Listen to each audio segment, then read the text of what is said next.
Hey,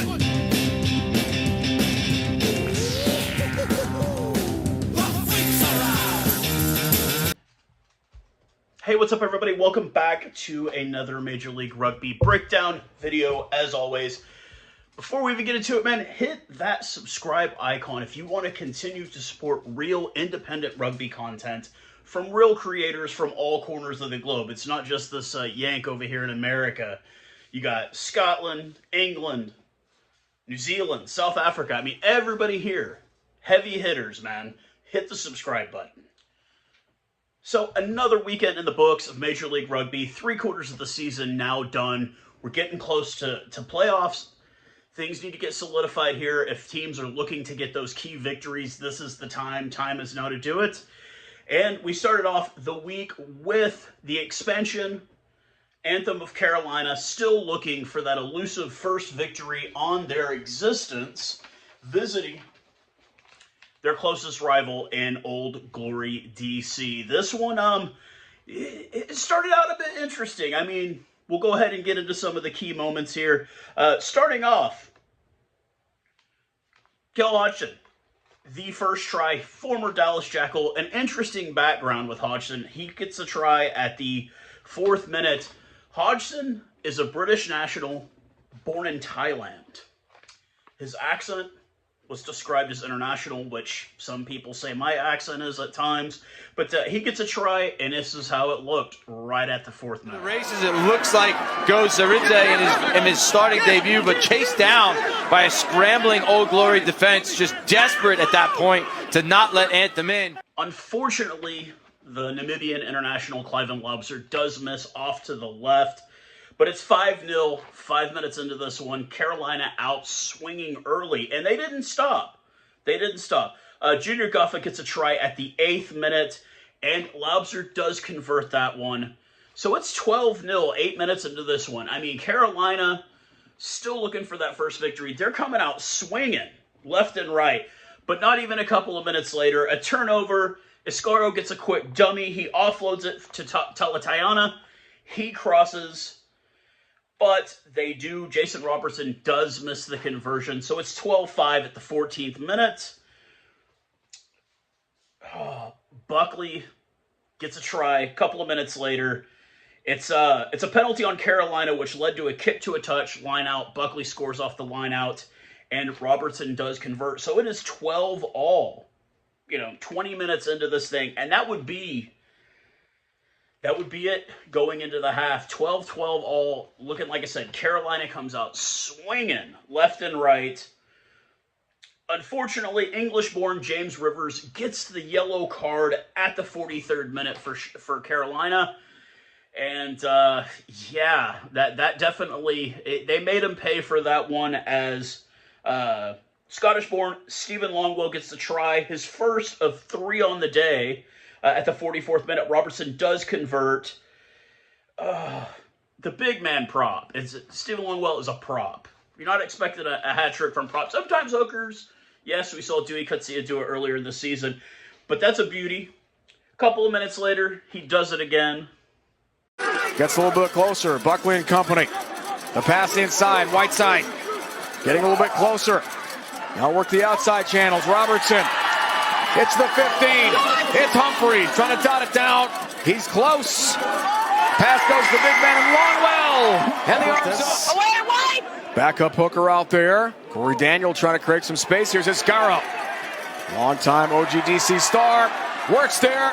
Mueller getting close. Trying to dot it down. Buckley passing. It's in. Went ahead and gave you a twofer there. You got both of them back-to-back. And then at the 57th minute, this is after the yellow card has expired. Longwell gets his 3rd at the 57th minute. Multiple phases deep. He gets it across. I mean, you like to see the big men come out and do it. And you're thinking at this point, 3 tries in a matter of 13, 14 minutes. It's going to be a bit much for for Anthem of Carolina to come back from. They do get a try at the 63rd minute. Ciosi with an opening out left. Lobster does convert on that one. But then Quentin Newcomer, a try scored at the 66th minute. has to go to the TMO for a possible knock-on, but it's good and clean. Saosi gets his second of the afternoon after a quick tap on a penalty at the 72nd minute, and then Uruguayan Facundo Gatas gets a try at the 77th minute, and Graydon Bowd, the Canadian international, adds that. Waitokia does get kind of the gimme at the 79th minute. He's a former Manawatu Turbo. The man of the match, of course, going to the big Scottish-born prop Stephen Longwell for the hat trick. Unfortunately, this is 0-12 for Carolina, and they will be at San Diego next weekend at Snapdragon Stadium. And Old Glory DC will be welcoming the East-leading New England Free Jacks. Next game on the week, man, coming in hot. NOLA Gold on a 4-game win streak, but they're taking on the West-leading Sabercats of Houston. Houston Sabercats rented out buses for this one. There were a crap ton of Sabercats fans at this game. And for anybody that's never been to New Orleans, let me explain to you. It is the swamp. It's like 300% humidity, and it's like that almost all the time. It is very hot. It is very wet. And this one, it rained. But we'll get into that in a moment. Comes out, man. Not a great start to the game. Probably the most well-known wing in the league, Samoan international Ed Fidau, at kickoff, going up and chases the ball, comes down and lands on his shoulder.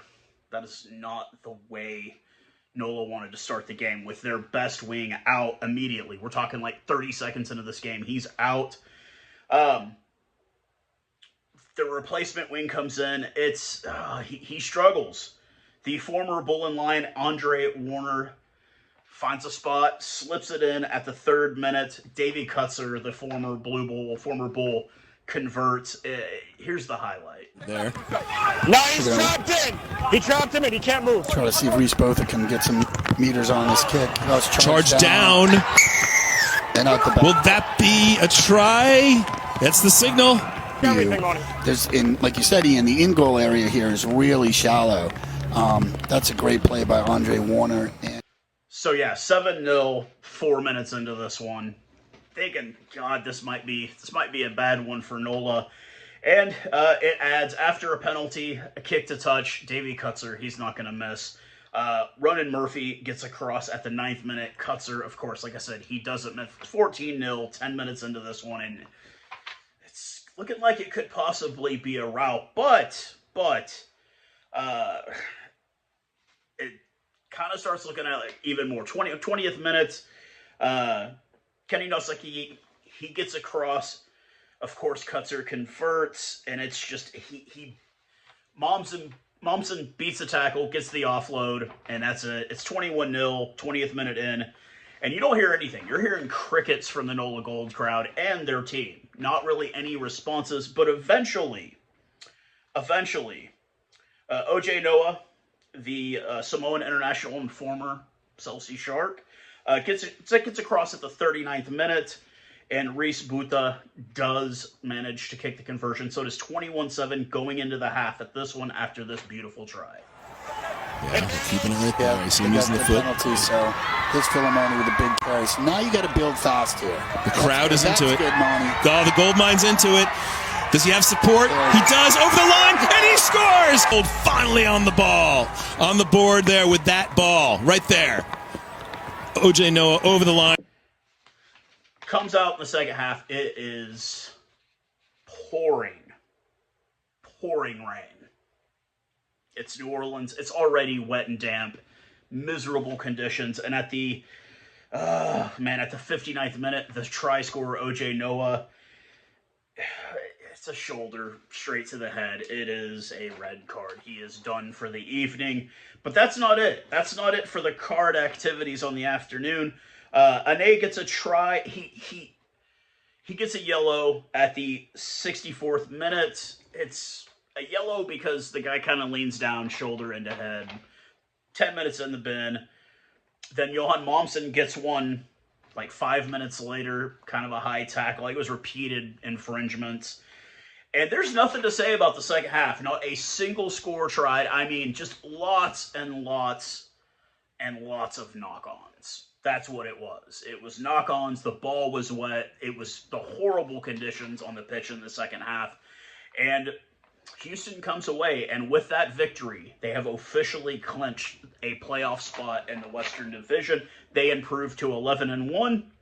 Andrew Warner, the man of the match, the former Bull and Lion with the man of the match performance, they will be welcoming LA to Houston next week.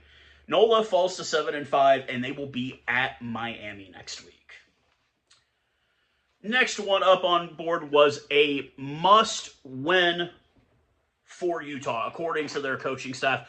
Utah Warriors just opening up a brand new practice facility, workout facility, state-of-the-art, everything. Coach saying, hey, this is a must-win, as they welcomed Ma'anonu, Matt Gateau, San Diego Legion into Zions Bank Stadium there in Merriman, Utah, I think is where it's at.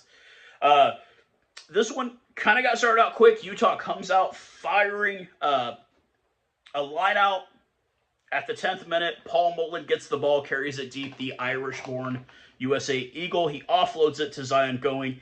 He gets it across. And, I mean, he's a former Falcon, Newcastle Falcon. He gets it across at the 10th minute. Joel Hodgson does convert. It is 7-0 at the 11th minute. A high tackle by, of all people, Ma'anonu at the 15th minute. Yeah, you don't really expect a guy like that to commit penalties at this age. Leads to another Joel Hodgson penalty kick. It is 10-0, 15 minutes into this. But at that point, it's kind of time for San Diego to turn it on. A deep line out after a penalty on Utah. Matt Gateau, I mean, come on. He's even at 41, he can still kick well. And Connor Tupai, the former Northampton Saint, gets it across at the 25th minute. Gateau converts because it's Matt Gateau. A penalty 5 minutes later on Utah. It was on Matt Jensen for not rolling away. Leads to a Gateau penalty kick. It is 10-10 all at the 30th minute. And 35th minute, Chris Mickelson gets a yellow for not rolling away. And it's a high tackle as well. And, unfortunately, that's enough to punish these boys as Gateau kicks it and it goes 13-10 at this point. 46th minute, injuries. Once again, Caleb McInerney, the New Zealand-born fullback, he goes out at the 46th minute.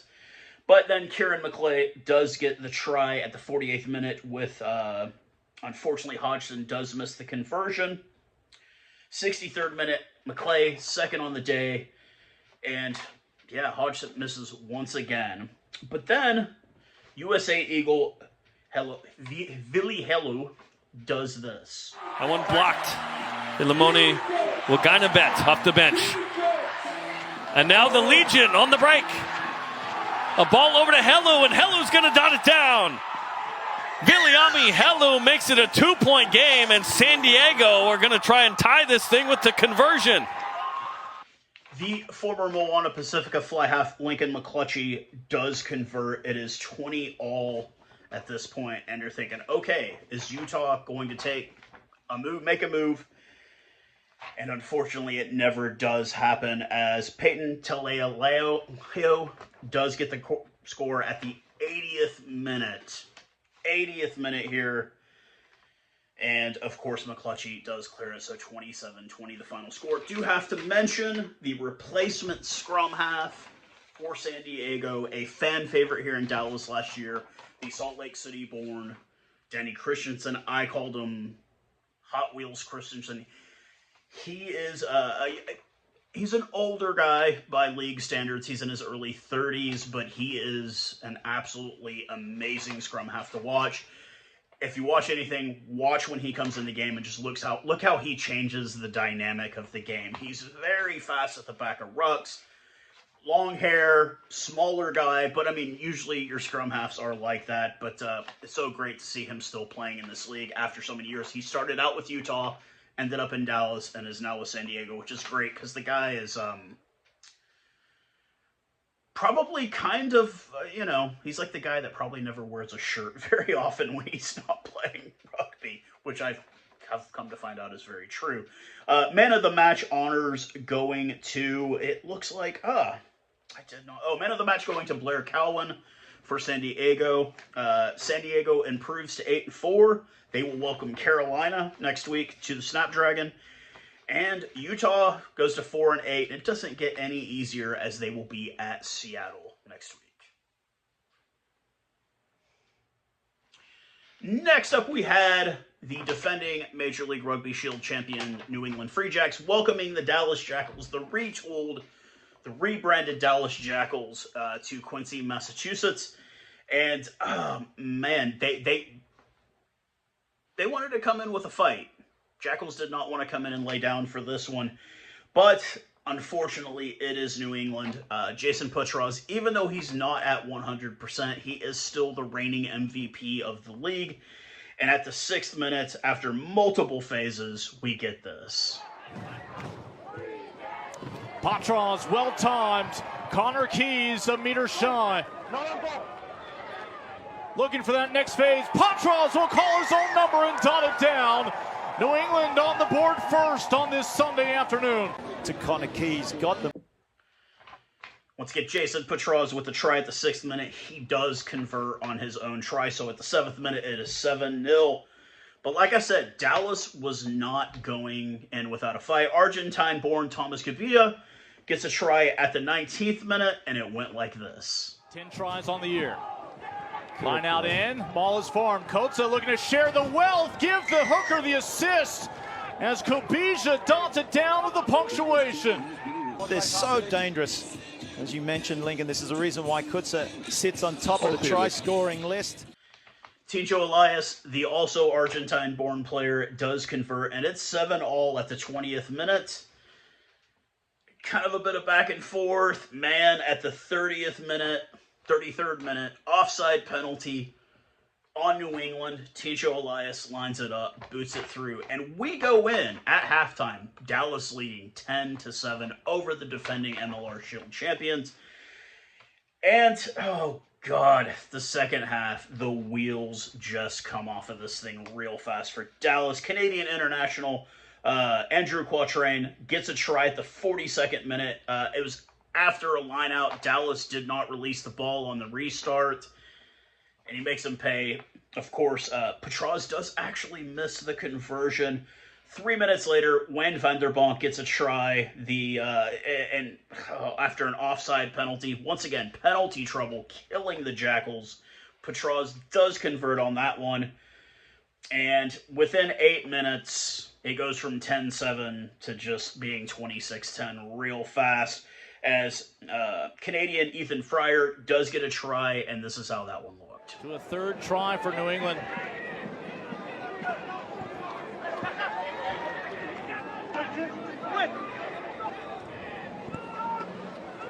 Oh. Off to the races.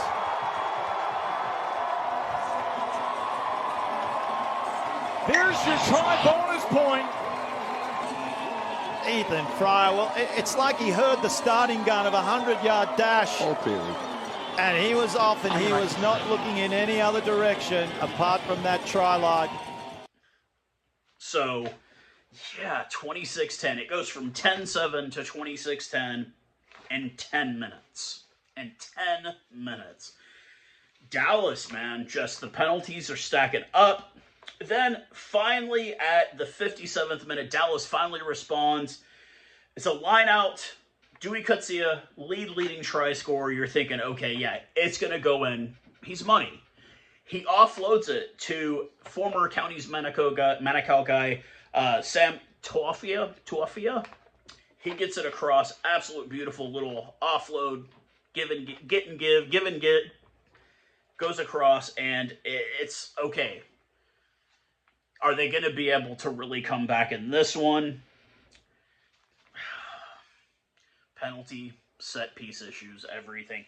They do get one more shot at it, but it's just too little too late. Tommy Milanos at the 79th minute. It's all for naught underneath the post, so it's an automatic 7 points. But it's not enough. 24-26. New England improves to 8-4, while Dallas falls to 5-7. New England will be at DC next week, and Dallas will welcome Chicago. Man of the match, Wayne Vanderbunk. And once again, I just want to bring up set piece play and penalties. That's what killed Dallas in this one. Last but certainly not least on this weekend, we had the expansion Miami Sharks heading to Los Angeles. You could technically call Los Angeles an expansion team. They did move ATL to LA, but not a lot of the guys really stuck around for that one. But this one got ugly. This was not ugly, yeah, ugly bad. But this one started out Miami comes out swinging. Scottish international Dick Grigg goes out wide, gets it in across at the 6th minute. Man, Felipe Echeverria does miss wide left. Kicking.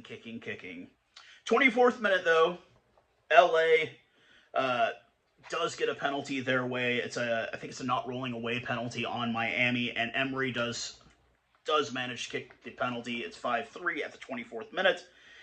And then 10 minutes later, Jason Damm, fucking yellow card. I want to say, repeated infringement is what the card was for. And, man, it's like 1 step forward, 2 steps back is what it seems. 17th minute, offside advantage for Miami. They get the ball. Echeverria elects to kick from pretty far out. And, it didn't even get to the post, man. It didn't even get to the crossbar. He was that, it didn't even have the distance. We've got to figure out the kicking issues with some of these guys in the league. But Hen does manage to get a try for Miami at the 35th minute. It was out wide right. Echeverria does miss again. And then right after that, a fight breaks out. A pretty bad fight breaks out. These two sides are already pissed at each other. Unfortunately, no footage available. Obviously, the league doesn't want to show that kind of thing. And it turns around into LA's favor as Taz Smith, the USA-born Australian player, gets turnover and crosses at the 37th minute. Emery does convert, so we go into the halftime at 10-10 for both teams. Come out in the second half, a little bit of back and forth. You could tell teams both kind of getting exhausted. Things aren't really working out that way. Then the Scottish international Nick Grigg does this.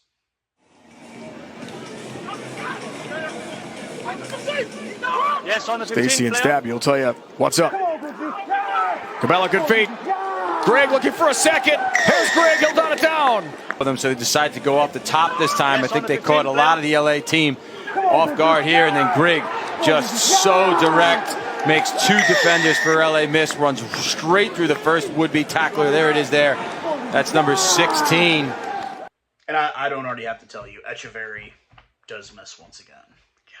God. But they don't get to keep that for very long, as Fijian international Semi Kunatani does get the try for LA at the 58th minute, and it was quite the beauty. Smith will place it in. Critical play here. Kunatani at the back. Kunatani's got it. Rumbles forward, trying to dot it down. He's got it. Hits another one for the big guy. Sami Kunatani. He slipped. He's not even on his feet. Look at that. Just powers through tackles. Just clambers forward. Jason Emery does convert. And, yeah, it's not looking good at this point. Obviously, with the issues, you already know Miami's already kind of falling apart. And then at the 65th minute, Canadian-born, surprisingly, with a name like Giuseppe Dutoy, is born in Canada. He manages to get a yellow card for repeated offsides, and that's not going to help the Sharks at all. Canadian Jack Shaw gets tried at the 66th minute. Emery does convert. And then Namibian international Max, I'm going to butcher this guy's last name, but Kajieko, I think is how you would say his last name, does get a try at the 71st minute. Emery does convert. Andrew Coe, the Canadian international, gets a try at the 77th minute. Emery converts, and then Austin White adds to it. So final score ends up being 45-15 by way of Los Angeles. Miami falls to 4-8. They will be welcoming New Orleans next week to Miami. And Los Angeles improves to 4-7-1 and will be at Houston SaberCats next week. So before we step into the standings, I had made a little slight video over on TikTok. It's a way for me to kind of push my TikTok on here. Kind of mentioning how of the 10 starting fly halves we had this weekend in Major League Rugby, not a single one of them was American. Now, before you get into the whole, that's a xenophobic comment, for all the positions that Americans and Canadians are producing, we are not producing fly halves at all. If you go to any local club rugby game here in America, you're going to have at least one foreigner, and 9 times out of 10, he's going to be your 10. He's going to be your fly half. It's going to be the foreign guy. Occasionally, you'll have a Fijian or a Pacific Islander in the front or back, but 9 times out of 10, your local club teams, the foreign guy is going to be your 10. Now, I don't know why that is. I don't know. Maybe if it's something we need to look at developing in the future, as the current number 10 for the USA Eagles is 34 years old and is born and raised in Ireland, AJ McGinty. So it's just something I felt like bringing up, but go check out my TikTok if you want to see me talk about that. Now we take a look at the standings in both conferences. Obviously, Houston at the top of the West, having clinched at 11-1, followed by the Seattle Seawolves at 9-3, San Diego at 8-4, Dallas holding on a little bit at 5-7 over the Utah Warriors at 4-8, and all rounded out by Los Angeles at 4-7-1. Tied point-wise with Utah at the bottom there. Now we take a look over at the Eastern standings, where there's a lot of movement, it seems, not at the top, but in the middle pack there. New England staying firm at top at 8-4, followed by the 7-5 NOLA Gold. The Chicago Hounds at 5-6-1 hold on to that third spot. Old Glory DC at 5-5-2 hold on to the fourth and final playoff spot, and it is rounded out by the Miami Sharks and the winless Anthem of Carolina. Now we get to the point where I get to make my selections for what I think happens next weekend. Didn't do too good this week. Hopefully I do a little bit better. We got New England and Old Glory DC at DC. I'm going to go with New England on that one. We have got the Carolina Anthem at San Diego all over this one. We've got the Chicago Hounds at Dallas Jackals. I'm going to give it to the Dallas Jackals. We got Houston and RFC Los Angeles. Houston's going to be all over this one. We got the NOLA Gold at Miami Sharks. I think the NOLA Gold bounced back in this one. And we have got the Seattle Seawolves welcoming the Utah Warriors, and I think it's going to be Seattle. So as always, if you would love to follow along to Major League Rugby, it is absolutely free. Just Google how to watch Major League Rugby. It's a website. You sign in with an email address. You don't have to pay unless you want to watch the premiership. It's absolutely free to follow along to North America's biggest and only professional rugby union competition. And tune in, and who knows, maybe you'll see me pitch side.